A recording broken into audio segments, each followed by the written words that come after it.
الله الرحمن الرحيم الحمد لله رب العالمين والصلاة والسلام على أشرف الأنبياء وإمام المرسلين سيدنا وحبيبنا ومولانا محمد وعلى آله وصحبه أجمعين حسبنا الله ونعم الوكيل نعم المولى ونعم النصير ولا حول ولا قوة إلا بالله العلي العظيم اللهم انفعنا بما علمتنا وعلمنا ما ينفعنا برحمتك يا أرحم الراحمين amin ya rabbal alamin.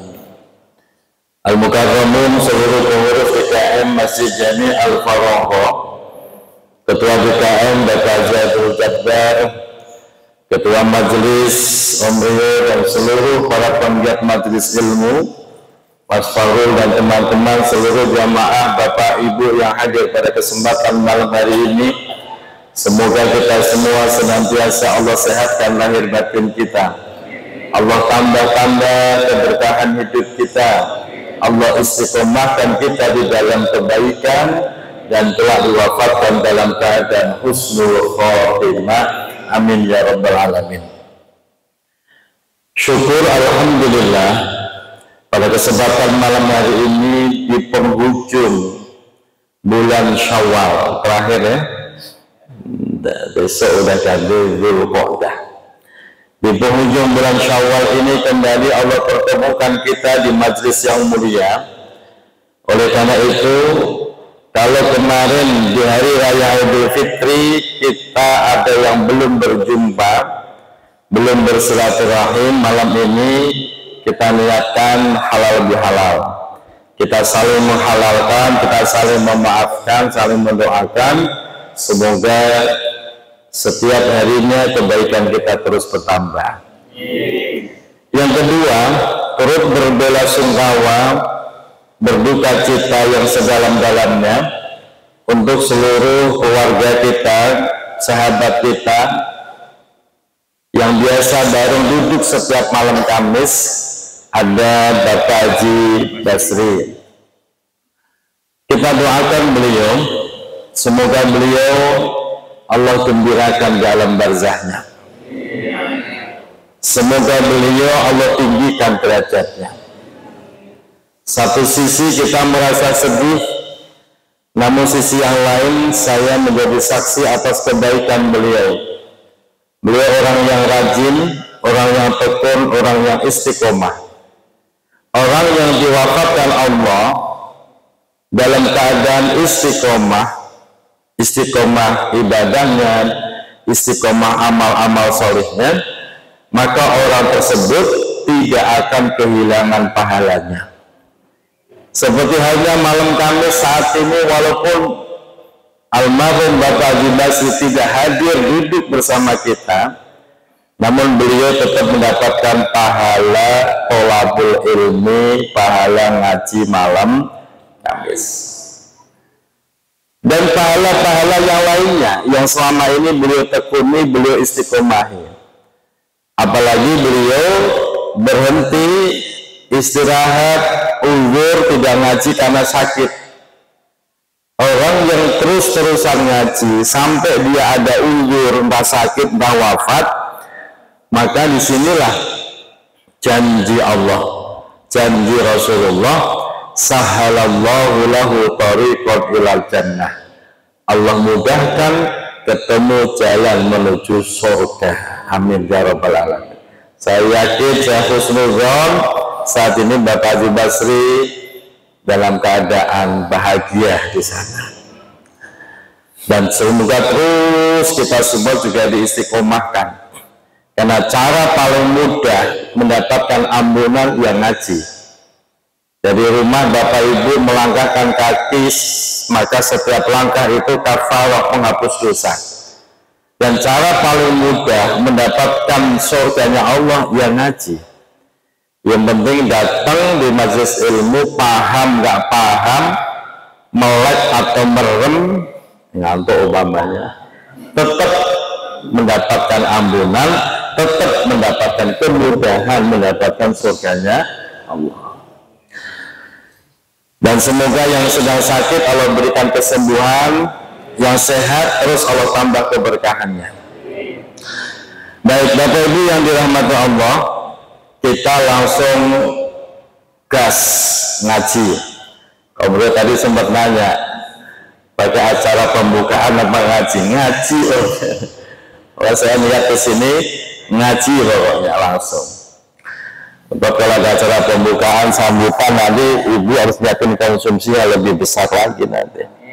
Kalau konsumsinya nggak ada kan, ya udah ngaji aja. Alhamdulillah sehat.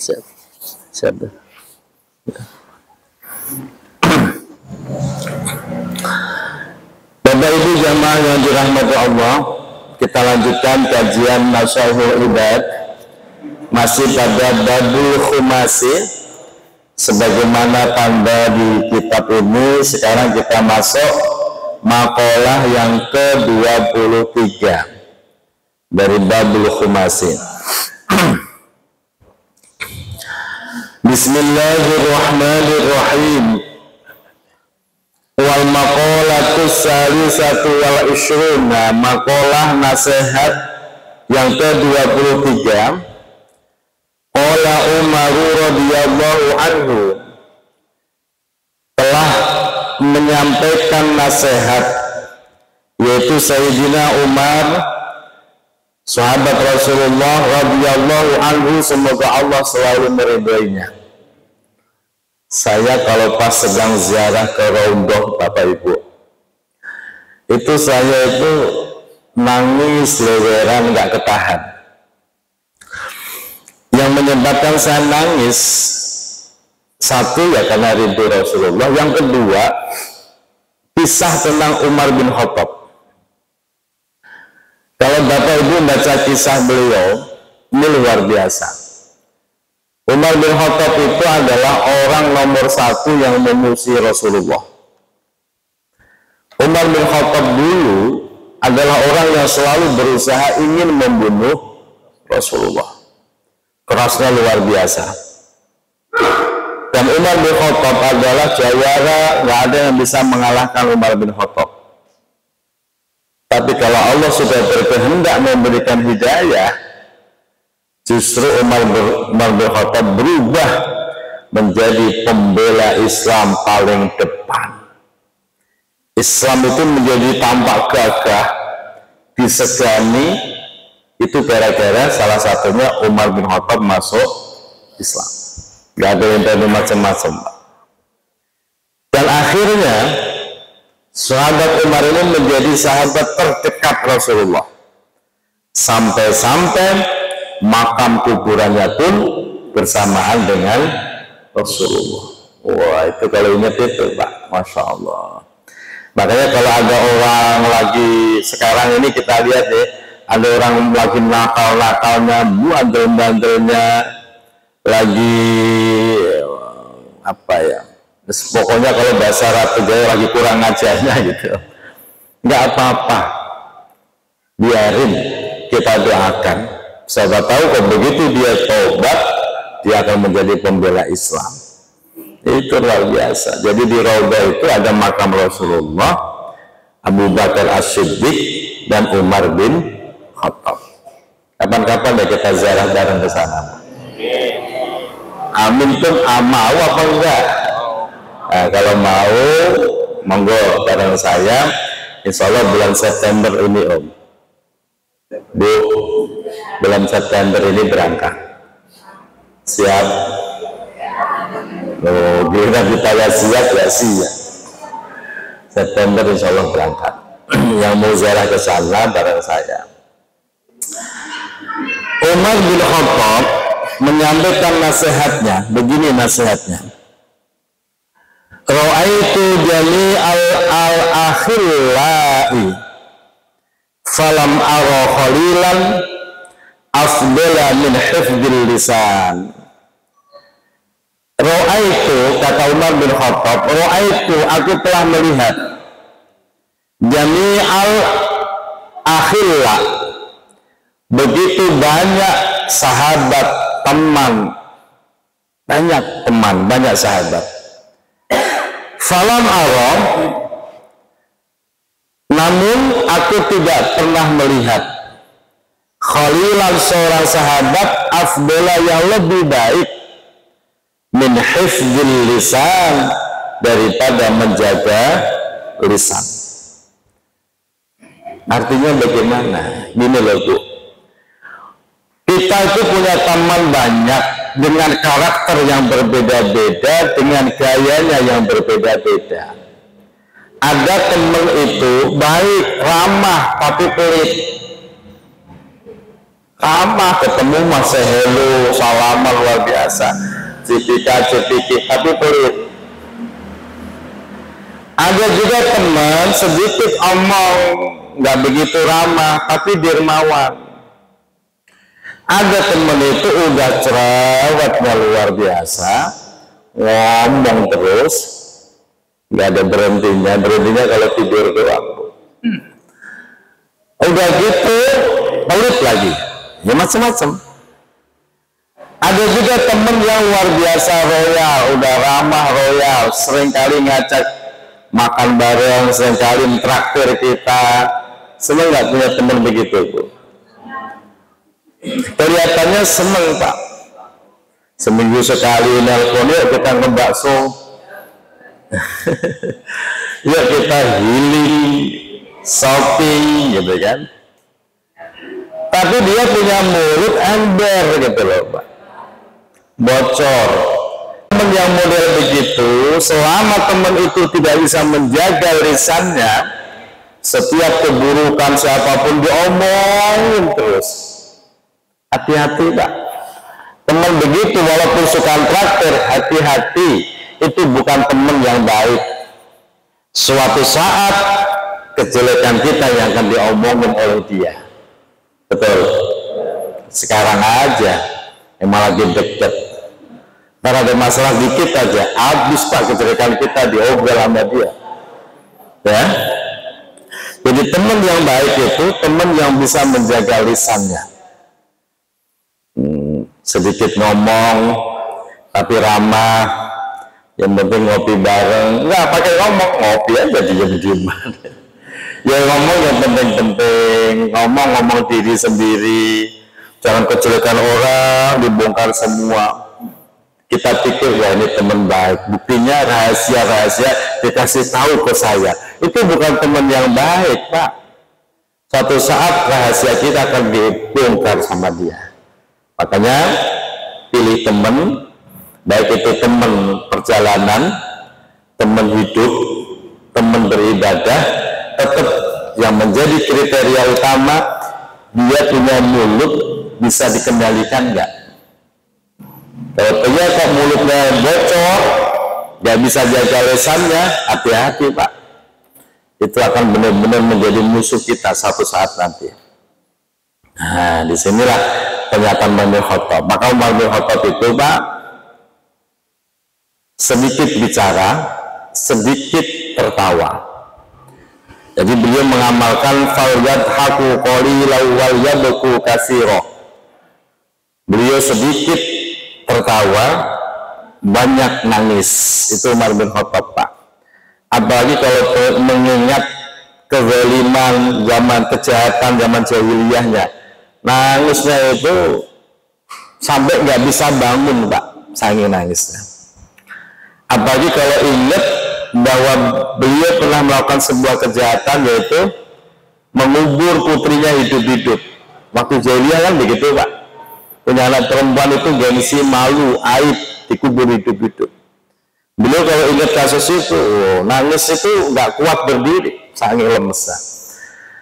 Nah ini, jadi yang terpenting bisa menjaga lisan. Nah, yang kedua, milih mantu juga begitu Bu. Milih mantu, pilihlah mantu yang bisa menjaga lisan. Kalau mantunya cerewet, hati-hati, aib mertua dibongkar habis nanti Pak. Betul itu Pak, kasus begitu banyak. Aib suami juga dibongkar habis Pak. Hati-hati ya. Maka jaga lisan itu penting. Yang Yang kedua, nasihat Umar bin Khattab, wa ra'aitu jami'al libasi, aku telah melihat begitu banyak pakaian. Falam aro libasan, falam aro, namun aku tidak pernah melihat libasan sebuah pakaian afdola minal waro', afdola yang lebih baik minal waro'i daripada baju atau pakaian kewaroan. Baju kewaroan, baju kewaroan itu apa? Yaitu sebuah sifat, sebuah sikap warok itu mampu mengendalikan diri untuk tidak melakukan sesuatu yang subhat. Bukan haram lagi, Kak. Kalau haram mah banyak yang bisa, tapi meninggalkan barang yang subhat ini tidak semua orang bisa.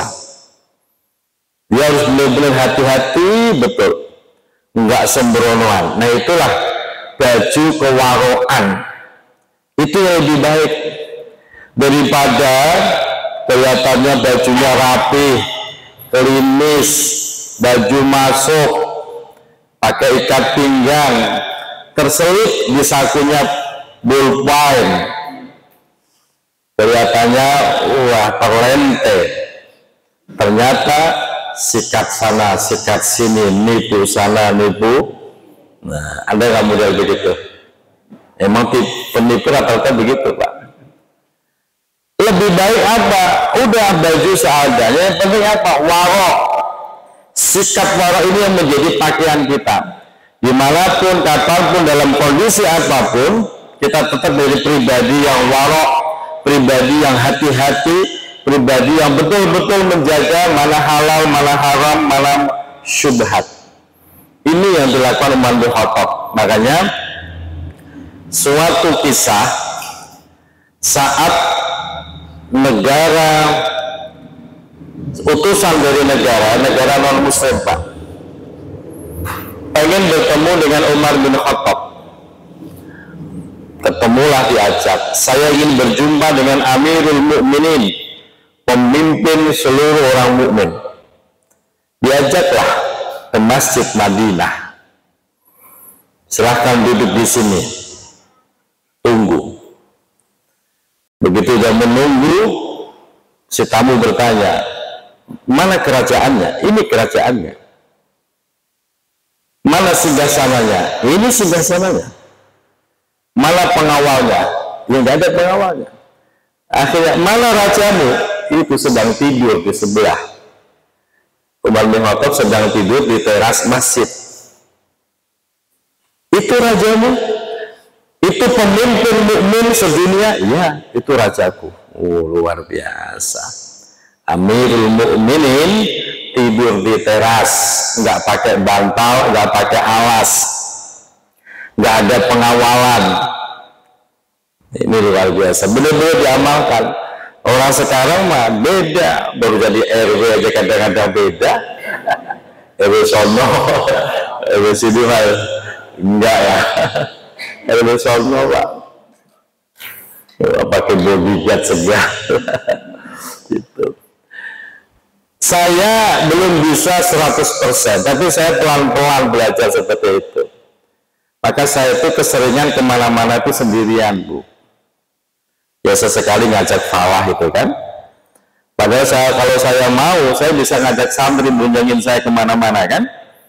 Nah, saya juga ada santri, tapi saya enggak. Saya lebih senang kemana-mana sendiri, biar nggak ngerepotin santri saya. Saya senang kemana-mana kondangan, datang sendiri, nggak usah pakai dijemput, saya lebih senang. Makanya ngaji di sini udah bertahun-tahun nggak ada ceritanya jamaah waktu jangan jemput saya, kan nggak ada kan? Ada, enggak benar. Emang saya nggak seneng, Pak, begitu, Pak. Yang penting on time, ngaji jam berapa? Sekian, oke, saya datang. Itu. Jangan sampai membiarkan saya udah datang nunggu setengah jam, jangan. Udah datang sendiri tepat waktu suruh nunggu. Wah, ini yang benar-benar Nanti pulang ya pulang sendiri.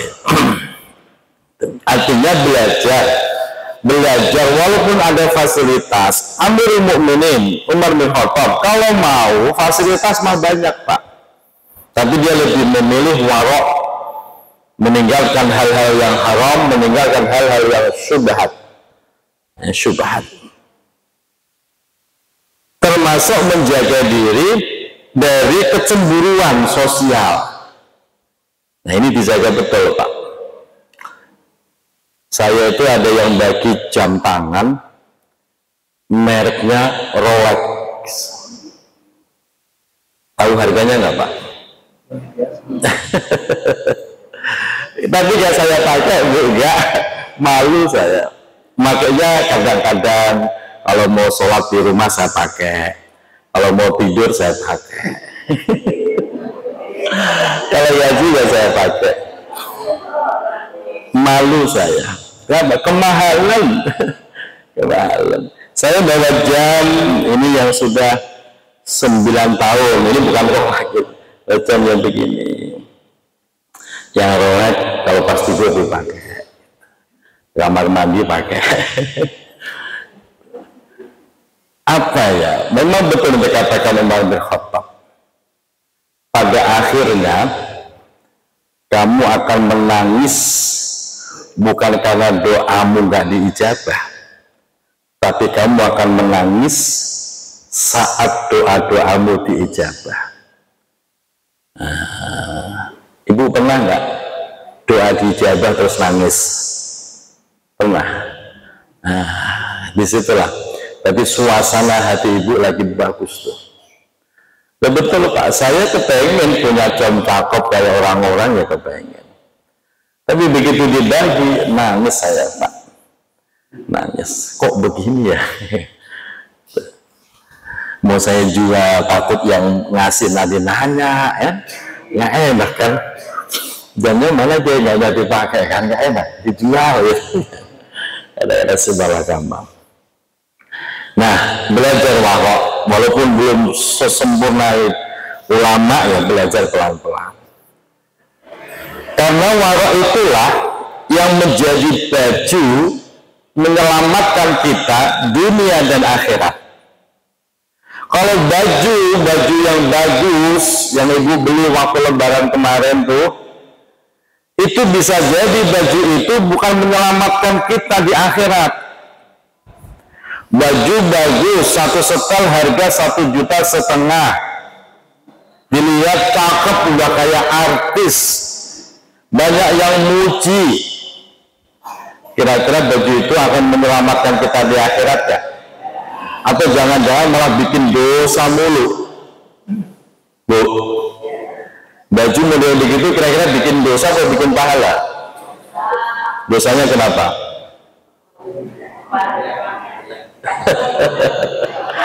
Masya Allah.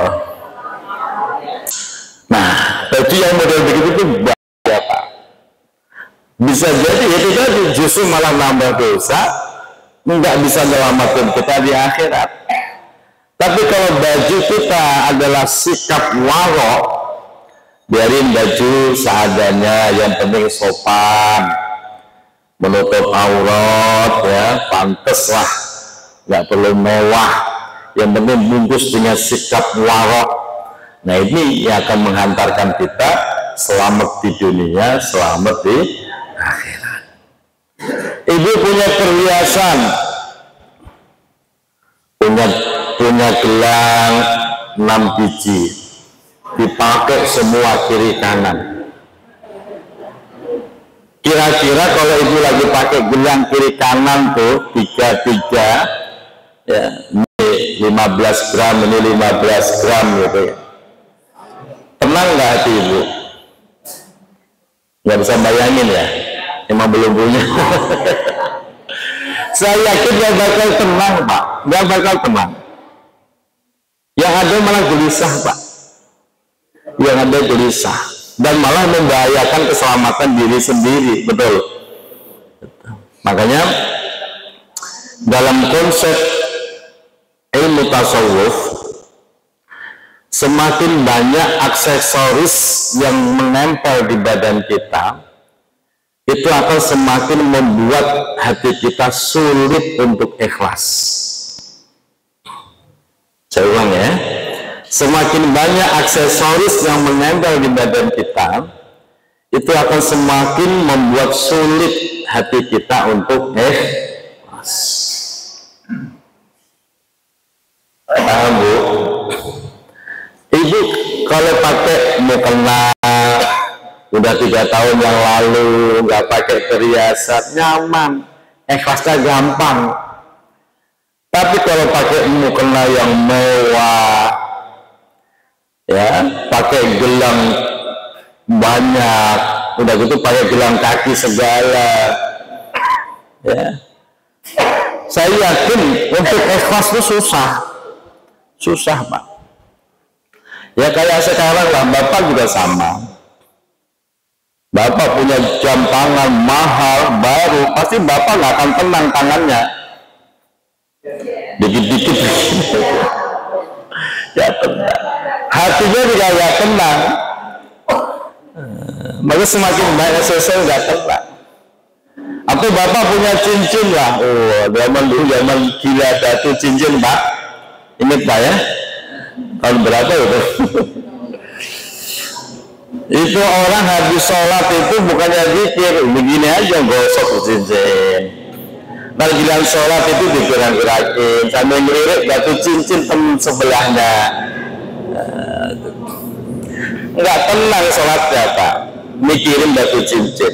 Makanya ketika kita ibadah, sedikitkan aksesoris di dalam diri kita.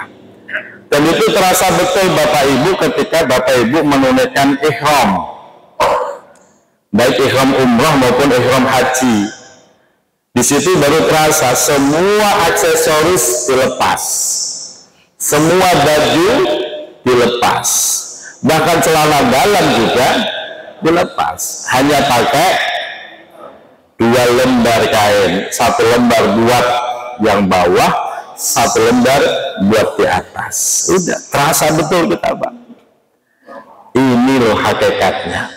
Walaupun cuma baju 2 lembar, ini akan menyelamatkan kita di dunia dan akhirat. Kemarin beli baju lembaran berapa setel Bu? 3 setel. Bapak-bapaknya berapa? Enggak beli Pak.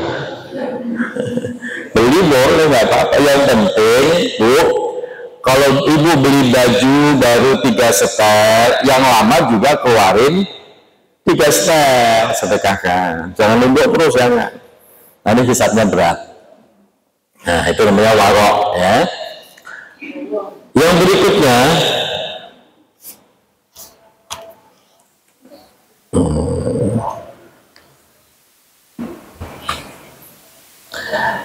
waru'aitu jami'al mali. Aku telah melihat begitu banyaknya harta benda.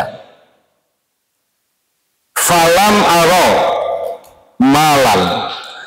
Tapi aku tidak pernah melihat sebuah harta afdola yang lebih baik minal qanaati daripada sifat qanaah.